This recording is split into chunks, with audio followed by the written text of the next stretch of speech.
এই 15 বছর তো নির্বাচনের সিস্টেমটা একদম ধ্বংস হয়ে গেছে, কিছুই না। যে সত্যিকারের ভোটের মাধ্যমে সত্যিকারের জনপ্রতিনিধি হবে, সেই নিয়ম বাংলাদেশে আমরা দেখতে হবে। গায়ের জোরে কেউ এসে এমপি হতে পারবে না, সরকার গঠন করতে পারবে না। স্পষ্ট করে জানতে চায় আসলে নির্বাচনটা কবে হবে। আমাদের গতকালকে সম্ভবত আমাদের নতুন নির্বাচন কমিশনার এসেছেন, এবং এই নির্বাচন কমিশন আমি জানি না বিএনপির পক্ষ থেকে যাদের নাম দেওয়া হয়েছিল বা বিএনপি ও নির্বাচন কমিশনারকে কিভাবে দেখছেন, কিন্তু বিভিন্ন মিডিয়াতে পত্রিকাতে দেখলাম ওনার ব্যাপারে কোনো বিতর্ক নেই, এবং দেশবাসী আশাবাদী ওনার মাধ্যমে বাংলাদেশে যে ভোটাধিকার, জনগণ নির্ভয়ে নিশ্চিন্তে তাদের পছন্দের প্রার্থীকে ভোট দিতে পারবে, সেটা তিনি করবেন। আপনি আমাদের যে নতুন নির্বাচন কমিশনার তাকে কিভাবে বিশ্লেষণ করবেন বা তাকে কিভাবে প্রত্যাশা করেন? আমি করি যে এটা কিন্তু একটু যাচাই বাছাই করেই তাকে নিয়োগ দেওয়া হয়েছে বলে আমি মনে করি। আপনি যে যত কথাই বলেন, এবং তার কথাবার্তা কিন্তু খুবই সতর্ক। সে কিন্তু যে কথাবার্তা বলছে নিজ দায়িত্ব নিয়ে বলছে, এবং খুব চোখ কান খুলে কিন্তু কথাবার্তা বলছে। এবং আমার বিশ্বাস যে উনিও কিন্তু একটা পরিকল্পনা মাফিক আগাচ্ছে, এবং দেশের কনসেপ্ট, দেশের মানুষ যেরকম নির্বাচন চাচ্ছে। শুনেন, এই 15 বছর তো নির্বাচনের সিস্টেমটা একদম ধ্বংস হয়ে গেছে, কিছুই না। এখানে আপনার নিয়ম ঠিকই আছে, কিন্তু কোনো কিছু মানার প্রয়োজন হয়নি। কারণ সেই জায়গাটাকে আবার ঢেলে সাজানো, এটা কিন্তু উনি একাই কিন্তু পারবে না। ওনাকে কিন্তু সহযোগিতা করার জন্য রাষ্ট্র বলেন, আইন শৃঙ্খলা রক্ষাকারী বাহিনী, সবারই কিন্তু সহযোগিতা লাগবে, এবং সবার সহযোগিতা নিয়ে কিন্তু একটা সুষ্ঠু নির্বাচন করার ব্যবস্থা করতে হবে, এতে কোনো সন্দেহ নাই। অতএব উনি কিন্তু আমার মনে হয় প্রথম থেকে সতর্ক, যেহেতু এখন পর্যন্ত তাকে নিয়ে কোনো বিতর্ক হয় নাই, এবং এটা এমন কেউ বলে নাই যে না তাকে দিয়ে তো হবে না, উনি ওই করেছেন, ওনাকে নিয়ে তো এই প্রশ্ন আছে, এরকম কেউ কিন্তু কোনো জায়গা থেকে। কারণ আজকাল সারা বাংলাদেশ কিন্তু প্রত্যেকটা ব্যাপারে খুবই কনসার্ন। অন্তত স্পষ্ট করে পত্রিকায় একটা সাক্ষাৎকার দেওয়া, তারপর ফেসবুকে একটা স্ট্যাটাস দেওয়া, এটা কিন্তু যার যার গণতান্ত্রিক অধিকার। অতএব ওরকম কিছু হলে কিন্তু এতদিনে অনেক কিছু আমরা জেনে ফেলতে পারতাম। ওই জায়গাটা কিন্তু এখন উনি ক্লিন আছে আমি মনে করি।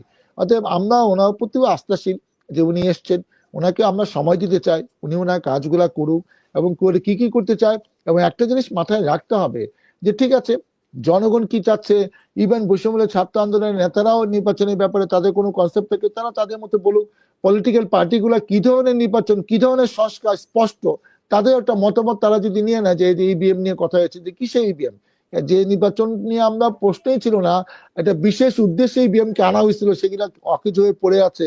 সেই ইভিএম এর প্রশ্ন পৃথিবী কয়টাতে সেই ইভিএম চলে সেটা আমরা জানি না। অতএব এমন নির্বাচন ব্যবস্থা প্রয়োগ করতে ভোট দিয়েছি, আমি ব্যালটে ভোট দিয়েছি। মানে আধুনিক বিশ্বের মানে সর্বোচ্চ যে দেশটাকে বলা হয় প্রযুক্তিগত সভ্যতার দেশ বলি, গণতান্ত্রিক দেশ বলি, এই দেশে দুঃখিত দর্শক, আমি জাস্ট যুক্তরাজ্যের উদাহরণ টানছি ইভিএম কে নিয়ে, যে এখানে আমার সুযোগ হয়েছে যতবার ভোট দেওয়ার, আমি ইভিএম কোথাও দেখিনি। হ্যাঁ, তো সেজন্য আমরা চাচ্ছি যে এমন নির্বাচন যে জীবনটা জনগণ বসে আছে, যে আমরা সত্যিকারে একটা নির্বাচন ব্যবস্থা যেটা স্বাধীনতার পরে বাংলাদেশে কখনো ছিল না, হয়নি। আমরা দেশ স্বাধীন একবার করলাম, এটা দ্বিতীয়বারের মতো দেশ স্বাধীন হলো, গণতন্ত্রকে ফিরে পেল। এখনো যদি এই সুযোগে আমরা সেই নির্বাচন ব্যবস্থা যে সত্যিকারের ভোটের মাধ্যমে সত্যিকারের জনপ্রতিনিধি হবে, সেই নিয়ম বাংলাদেশে আমরা দেখতে চাই। সেই নিয়ম এই প্রধান নির্বাচন কমিশনের প্রবর্তন করতে হবে, সেই ব্যবস্থা চালু করতে হবে, যে ব্যবস্থা নাম শুনলে মনে হবে না এইবার নির্বাচন সুষ্ঠু হবে। গায়ের জোরে কেউ এসে এমপি হতে পারবে না, সরকার গঠন করতে পারবে না, ম্যানিপুলেশন করে সরকার আর ব্যক্তিরা জিতে যাবে বারবার, সেই সিস্টেম বাংলাদেশে না থাকুক। আমরা কিন্তু সেইটাই চাই, এবং আমি আশাবাদী যে সেই পথেই এই প্রধান নির্বাচন কমিশন সহ তার অন্যান্য যে 4 জন কমিশনার তারা হাঁটবেন, এবং জনগণের ম্যান্ডেট তাদের প্রতি আছে, তারা জনগণ আস্থাশীল, এবং তারা আস্তে আস্তে যা যা কাজ, তাদের সময় আছে, আস্তে আস্তে কাজগুলো শুরু করুক। কিন্তু সময় আছে বলে কতদিন, এটাও তারও কিন্তু 2-1 মাসের মধ্যে খোলাসা করতে হবে যে আপনি কবে নির্বাচনটা দিতে চান, করতে চান সবাইকে নিয়ে। এটা কিন্তু এখন তাদের দায়িত্ব, এখন কিন্তু সরকারের দায়িত্ব না। ওনারা সরকারের সাথে আলাপ করে একটা নির্দিষ্ট সময় ঠিক করুক। কারণ কি পলিটিক্যাল পার্টিগুলোও কিন্তু একটা প্রস্তুতি দরকার।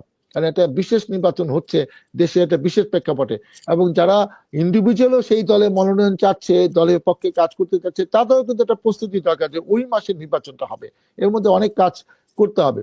তো সেই জিনিসটা না জানলে এটা 1 বছর পরে না 2 বছর পরে তারা যে এক এক সময় এক এক রকম আকার ইঙ্গিত দিচ্ছে, এইটা কিন্তু জাতি আশা করছে না। জাতি স্পষ্ট করে জানতে চায় আসলে নির্বাচনটা কবে হবে।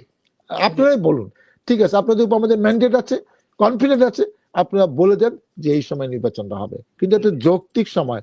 আপনি আনলিমিটেড টাইম নিয়ে ওই যে 5 বছরের জায়গায় 4 বছর 3 বছর, সংস্কার একটা চলমান প্রক্রিয়া, অনেক দিন ধরে সংস্কার করে করে আপনার প্রধান দায়িত্ব কিন্তু নির্বাচন। হ্যাঁ, সংস্কারটা একটা বিশেষ প্রেক্ষাপটে আমরাও মনে করি যে হ্যাঁ, কিছু সংস্কার না হলে নির্বাচনটাও সুষ্ঠু হবে না, তো সেই সংস্কারগুলো আপনাদের করবেন, কিন্তু সেটার জন্য সংস্কারের তকমা লাগে আপনি অনেক দিন পরে একটা নির্বাচন জাতির কাছে উপস্থাপন করবেন, সংগঠিত করবেন, সেটা কিন্তু জাতি হয়তো আশা করছে না, এটা আমার ধারণা।